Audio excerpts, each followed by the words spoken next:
very warm welcome to our new series, The Global Health Show. We are, in this show, going to take you on a health journey that has the potential to completely change your life. I'm Liz Gunn, and with me is John Coombs, who has a long-term background as a health and social and eco-entrepreneur, as well as having spent over 40 years researching ancient knowledge in contemporary and cutting-edge sciences. So, John, what is your vision for this show? The main thing, Liz, is to empower people. A lot of people I see feeling quite desperate, they're fatigued, they're run down, they don't have a lot of hope about life. And that can turn around quite quickly. We can get remarkably good results very, very quickly with people if they change their lifestyle, adopt a new nutritional plan, and just take life a little bit more seriously in terms of their own personal well-being. Instead of putting other people ahead of themselves, start to think the first thing I need to do is look after myself. I can be 100 times more effective if I look after myself. So we're going to bring together some world authorities. Yes, and we will talk about that in a moment, Yep. but it's almost the idea of taking perhaps average health or below average health and whipping it up to top health. That's the idea of well-being, that's a new level. There's no upper limit in health. There's obviously a lower limit, but there's no upper limit. So we know from some of the great people throughout history just what you can achieve in a single lifetime, and we're aiming to encourage other people to do the same thing. The world has many challenges. We can actually master most of these challenges if we work collectively together from a place of well-being. Wonderful. So to get the best health, you need to hear from the best in their fields, and that's what we're offering you, as John says. We will talk to top scientists and researchers, best-selling worldwide authors, and health experts in their specific areas. We're also bringing in people who you can watch being taken through these well-being programs, including a world champion triathlete, a Lord of the Rings star, and a high-flying business luminary. In today's show, we discuss coming back from open heart surgery and building new health with film and stage actor Bruce Hopkins.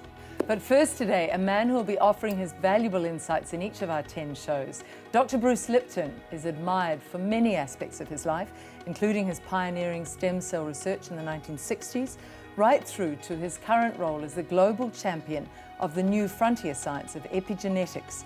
Bruce Lipton's also widely admired for his courage in stepping away from a safe and lucrative career as a medical professor at Stanford University after he realized that while medical science has its valuable place in the world, managing accident and disease, there is a much wider scope for building up health. Like John, his vision is for building the well-being of each of us before we find ourselves at any risk of falling into sickness. So it's a very warm welcome to Dr. Bruce Lipton. Welcome, it's lovely to talk to you. And your book, Spontaneous Evolution, is very inspiring, Bruce, as I'm sure many have told you. There's a line in it I wanted to start with.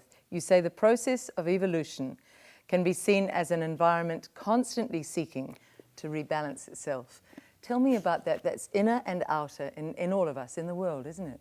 Yeah, basically, what we understand about life, it lives in a very defined parameters. Not too high temperature, not too low temperature, just the right amount of oxygen versus carbon dioxide. So there's an environment that's just right. But when organisms are introduced into the environment and are growing in the environment, they're using up metabolites, they're throwing waste matter back in, they're influencing other organisms. So every organism comes in the environment seems to offset the balance to a certain degree. And then what nature has a tendency to do is to bring in another organism, a new one, to try and bring into balance. So, I mean, a very simple understanding is this. Before there were animals, there were only plants. I say, well, yeah, but plants give off oxygen as part of their cycle of photosynthesis. So plants are giving off oxygen. Well, what happens is if you just have plants, there's a point where the amount of oxygen in the atmosphere becomes so great because it's the waste product, in a sense, of the plant, that what actually happened in history is the Earth caught fire. It caught fire a few times because of a lightning strike in a very high, rich oxygen environment, the whole thing flammable. So in order to keep the oxygen level from going too high, animals were introduced because animals use the oxygen and then give off carbon dioxide, which is actually used by the plant. So all of a sudden it says when you bring plants and animals in the same time, you can keep balance because the plant's excess oxygen used by the animals excess carbon dioxide used by the plants, and next thing you know, we're in perfect balance again. So that's how nature does it. So it's an incredibly optimistic view, Bruce. You could say that all of this climate change and climate warming will be rebalanced because the earth always looks for balance. It will always seek balance, and the question is, will we be here as part of the balancing act? That is still a question that's up in the air, because right now it's like 50-50. The extinction is looming, meaning that humans have, you see, every organism that comes in, as I said, brings more balance in and more power in influencing balance. So you say, where are humans in this? I say, well, pretty much at the top of the pile. I said, but what relevance is that?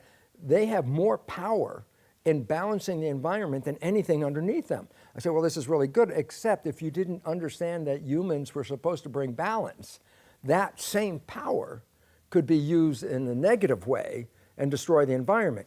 This is what we're finding right now, that humans have altered the ecosystem so much in a negative way that we are threatening our own existence as well as the web of life. And many people feel helpless and hopeless there. One of the things is to raise the level of health. I know, John, this is what your whole mission in global health is. Get individuals so healthy, thinking so clearly, that they want to help the greater good. Would you agree with that? 100%. The idea is this, there's a tendency that, oh, there's so many problems in the world. Let's go out and fix the problems. The old hippie days, they had a saying, before you go out and save the world, take care of your own backyard. And this is what I think John is really trying to emphasize. Before I could go out and say, let's bring health to the world, if I'm not healthy, then what contribution am I offering? So first I become healthy, and then once I live and I'm becoming healthy, I create health in my environment. Each one of us then creating health collectively adds up to this thing. You can't send a bunch of people that are not healthy out into the world and say, make the world healthy. They're not healthy to begin with. They're not balanced. No. You've just summed up our whole program. Thank you. Our oh whole my God, series. There's so many minutes. We can replay this now over and over. Exactly. Okay. But I want to talk about how individuals do that process and what you're talking about in this book and all your books about the belief processes that can be tweaked, if you like, so that you take much more responsibility for the self. Well, yeah, because look at it this way. We have been programmed through the nature of the science and the nature of the industries that profit from us to have us feel that we are powerless. Now, I have no control over my health. I have no control over this or that. So generally, what have people been programmed with? Irresponsibility. Why should I be responsible for my health? If my genes are going to give me cancer no matter what I do, then I don't care what I do. And then we program irresponsibility in, and then nobody's responsible for anything. And then it turns out the whole thing's falling apart because the primary understanding was we are responsible for our lives and those around us. So the definition of epigenetics, which is something that you work on, Bruce, so much. Could you tell us how you sum that up? Well, yeah, it's very interesting because what I was teaching in medical school was a concept called genetics, genetic control, which is what everybody believes. Oh, my life is under genetic control, which means control by genes. Well, then think about it. As far as we know, we didn't pick the genes we came with. If we don't like the traits or the genes that we have, I'm sorry, you can't do anything about that. You've got these genes, and you can't control the genes. Well, if I buy into that story that says, my God, my life is somewhat predetermined by my genes, and I have no power over them. It creates a helplessness, a victim sort of mentality. Victim, and it's very interesting because on a business model, if somebody perceives they're a victim, then somebody else is going to come in and say, I'm the rescuer. And if you have a rescuer, then the victim says, I will give you what I have for you to rescue me. I have no control over my life, but you know, and therefore, how much money do you want? And all of a sudden you start to realize how the so-called rescuers came in, but not to really help us, but to capitalize on the fact that we believe we're powerless, and we offer money to those that are going to help us. So what's happening individually is echoed on a societal level. John, what's your experience in the clinic that you're seeing? Well, this is where most people come in with a sense of lack of knowledge of these issues, and this is the great thing about Bruce's work. It's given us the science, because Bruce did the actual research, broke it down individual cells and petri dishes, and did the research, took the genes out of the cell and watched their behaviour.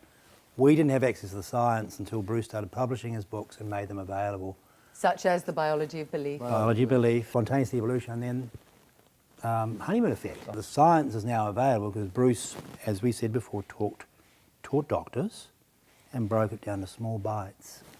And Bruce, how is it that you are finding things that are simply not being discussed on a more on a more open level, say in our medical profession or our pharmaceutical profession or politically even. What is it that's driving you, Bruce? What's taken you out of being just a straight doctor and a comfortable life into this driven passion for waking people up? Because I saw that the new science, which is epigenetics, which we'll talk about in the future, is the science where it turns out that we control our gene activity.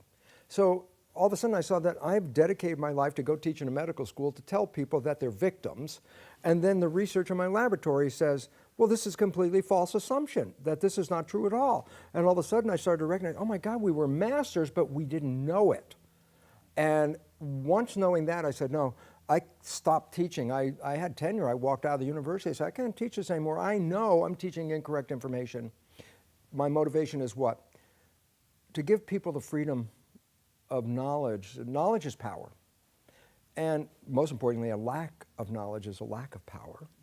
And without knowing about the nature of epigenetics, we have been disempowered to believe that we are victims. And just the awareness of epigenetics allows us to take power back over our lives. And once we do that, the health crisis that we see in our world today will disappear overnight. Thank you so much, Bruce. We're going to explore a lot of those themes in programs to come. Thank you. Thank you very much. Thank you, John. Bruce. Now we talk to actor Bruce Hopkins about his quest to return to optimal health after major surgery. So Bruce, tell me what brought you into Global Health Clinic. I had at the start of the year, end of January, I had a major medical procedure, open heart surgery, to remove an aneurysm that was discovered at the end of last year, totally by chance. My aorta, my ascending aorta had blown out. So I had what became termed a valve-sparing aortic root replacement.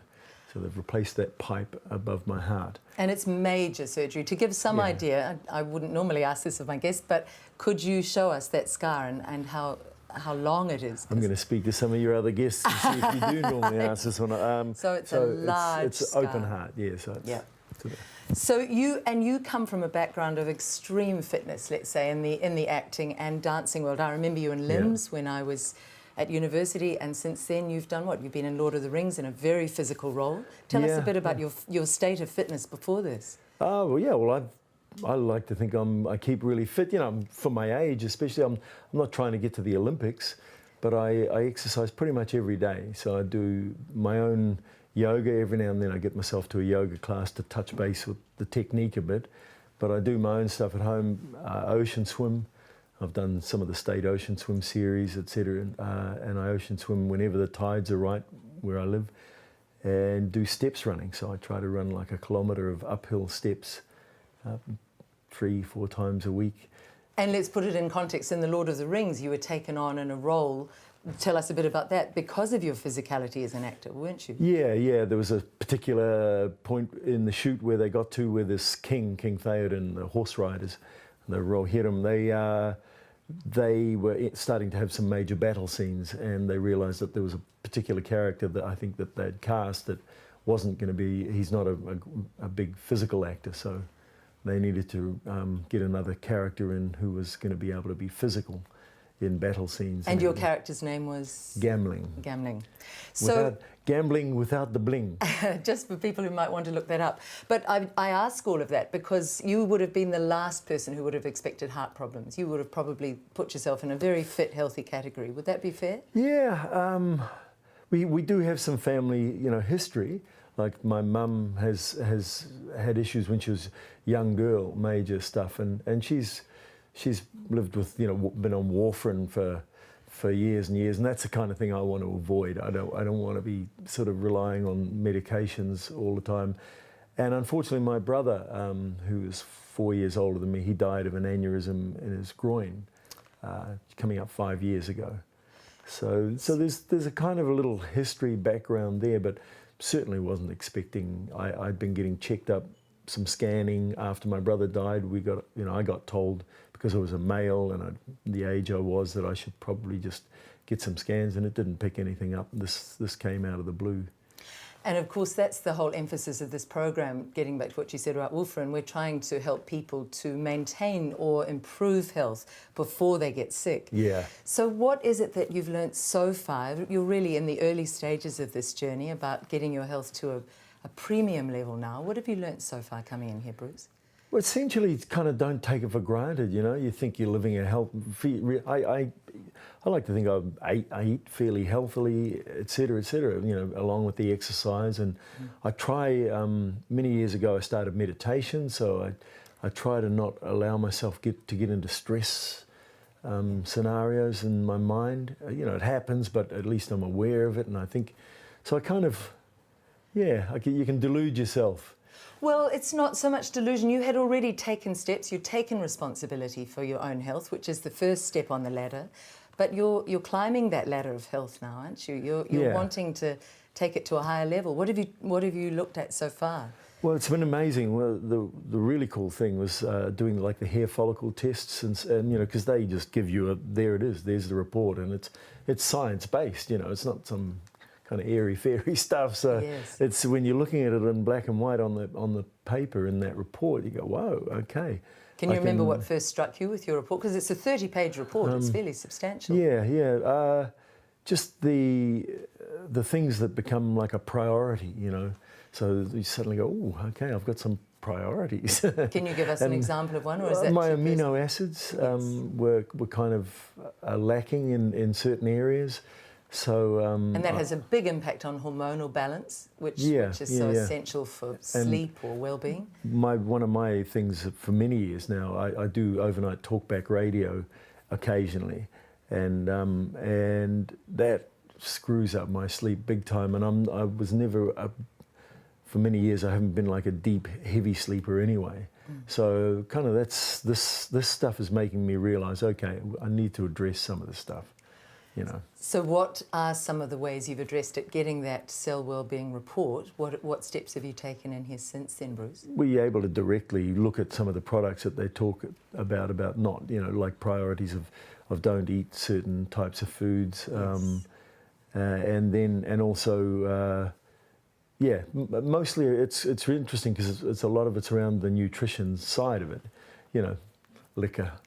Yes. and it's quite interesting because it'll be quite specific. You know, the latest one came through different to the first one that said beer. Don't, you know, so lay off beer. And I haven't been a beer drinker much anyway. Yes. So, but it's just really interesting to see that. And then the first one, when I first came here, picked up radiation. You know, and I'd just been having X-rays and all that kind of stuff. So it was quite interesting to. Well, we'll be following you through just from 3 to 4 weeks in. Are you feeling a little bit better? Are you definitely noticing a difference? Yeah. Yes. Yeah. Good. We'll be following you through this, Bruce. I'll be talking to you again. Thank you. Now we discuss with Dr. Darryl Turner the importance of thyroid health and how to improve and maintain it. Well, Darryl, welcome. You are from Arizona in a way, but you're actually from Napier, aren't you? What took a young man from Napier all those years ago in the 60s over to America to end up working as a leading specialist in thyroid health? What's been your journey? Well, I was into research as a scientist, and what I discovered is that in the field of hormones, no one had solved the thyroid problem. In other words, many people, that is 80% of the population, actually have a thyroid condition, but they walk around under this category called subclinical hypothyroidism. That is where they have the symptoms, but their blood tests appear to be normal, and they suffer for their entire lives. I decided to tackle the problems, solve it, so that a medical doctor can identify, dose, and titrate the patient to the right amount of medication. That's a little bit like Ed Hillary saying, I decided to climb Mount Everest. That's a huge thing to tackle. Where did you begin, Darryl? I began by researching all the different ways of identifying thyroid conditions, and I decided that reflexes and symptoms were the best way to do it. In fact, on my research, I came across a statement by a very famous doctor called Dr. A.J. Bayliss, head of the Endocrinology Society in England, head of the Lister Hospital, Department of Endocrinology, the endocrinologist of the royal family, and he stated to the Endocrinology Society a few years ago that none of the blood tests were accurate. That is, none. The only thing that was accurate was symptoms and reflexes. So let's look at those. Let's look at those symptoms, because people at home watching might recognize some of what you say are the leading symptoms of thyroid imbalance or lack of health there. What sorts of symptom groups are you talking about? Well, the main symptoms that you can easily identify, even when you look at a person, is where the weight distribution is, if they're tired and lethargic, do they have cold extremities like the tip of the nose, feet and hand are cold. In other words, are they wearing a jumper or a jersey when everyone is standing around in their shirts? And their general well-being. It affects the quality of their life. What's the weight distribution that you mentioned? Could you elaborate? Weight distribution happens around the middle. It's called the 3 spare tires. And quite often people are quite slim, but they still have these spare tires or even little tires around their middle. So tell me where you took your research then. How did you start to solve all this puzzle of problems with the thyroid? Well, I decided that the neurotransmitters, that's the brain, plays a major part. So I decided to measure the speed of the brain. I decided to measure accurately within, in the field of milliseconds, the speed of the reflexes, and I decided to starting to gather what sort of symptoms people had, and of course it lowers the resting metabolic rate. That is why you have the weight gain around the middle. So I decided to measure the resting metabolic rate. And what were your results with the patients with whom you were working, with your subjects on whom you were testing these things? Well, I actually did clinical trials on 2,200 people over 3 years, and I collected all the data, and I employed a person who analyzes the data to actually come up with a formula that runs through my computerized system that actually tells you with 98.5% accuracy what's happening with the thyroid and how much dosage you need. So this has been really scientifically tested on a wide group. It's been proven. You're finding good results. What's the uptake been in the medical profession, Darryl? The uptake in the medical profession, let's just talk about United Arab Emirates, for instance. They have decided basically to make this a standard protocol for the entire country because it's a leading cause of diabetes, stroke, heart attack. The list goes on and on and on. The medical health systems, for instance, in the United Arab Emirates, cannot afford the 50% diabetic rate that they have. And they decided to do something about it. I was invited over there by the ruling family. I put all 121 members into treatment with quite incredible and remarkable results. And now this is going to become standard protocol throughout the entire country. So that raises the issue of the treatments for this. Once you identify and you know that there is a problem, what do you do to help this thyroid become much stronger and healthier? Well, I actually have developed the medications and a range of medications to treat the thyroid, because you cannot treat the thyroid by itself. You've got to treat the adrenals, the iodine, the sleep. So you've got to treat all what we call the core hormones. So I developed a core hormone system that actually performs very well. By the way, during my clinical trials, I also developed a treatment for a thing called reverse T3, which is caused by stress. And of course, I'd also discovered how to put Hashimoto's into remission and how to cure it. And I also have the treatment protocol for Graves. These are autoimmune diseases that are associated with hypothyroidism. This is sophisticated stuff for a young man from Napier. I'd like to bring John in here just to talk about what you're seeing in Global Health Clinic as far as thyroid problems in New Zealand. Darryl, with the Thyroflex test that we've done, pretty much everybody's been underactive or hypothyroid. Does that correlate with the figures that you're dealing with? Yes, yeah, in fact, the Broder Barnes and Terry Hurdog, the #1 and #2 thyroid experts in the world, estimated in their book that it was about 80%. Yeah. We have found that it is about 80% Yeah, in random trials, random testing, and in clinics like yours. Thank you, Darryl. That's wonderful to get those links of the symptoms of thyroid, the heart issue that is a problem for many people in New Zealand. And I think we'll be following you through in future programs. Dr. Darryl Turner, thank you for your time today. Thank you, Darryl. Nice to see you again. And so we come to the end of our first Global Health Show in this series, listening to Dr. Bruce Lipton explaining the need for self-responsibility, that we are responsible for our lives, that we're not victims to our genes, that we no longer need to cede our own power to others, was for me very inspiring, and I hope for you also. On our next show, we talk about the role of the heart with Bruce, and then the importance of adrenal health with Dr. James Wilson, who's authored a pioneering book on adrenal fatigue. We also talk to Vivian Berry, who explains the crucial need to integrate our heart with our brain and our gut to manage stress and to achieve optimal health. And on that note, I wish you all optimal health. I'm Liz Gunn.